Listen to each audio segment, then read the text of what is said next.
હાલમાં ગુજરાતની કઈ હસ્તકલાને જીઆઈ ટેગ આપવામાં આવ્યું છે? જરીકામ, ઘરચોળા, મેસ કે હકી? તારો સાચો જવાબ કયો છે? ઘરચોળા.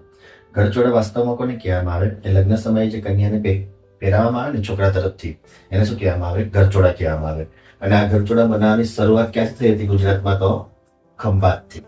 જે રીતના પાટણના પટોળા પ્રખ્યાત છે, એ રીતના ખંભાતના શું પ્રખ્યાત છે? ઘરચોળા.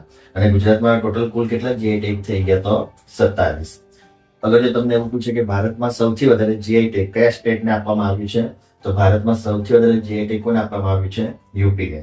અને ભારતમાં આ જીઆઈ ટેગની મુખ્યાલય એટલે કે એની મેન ઓફિસ ક્યાં છે?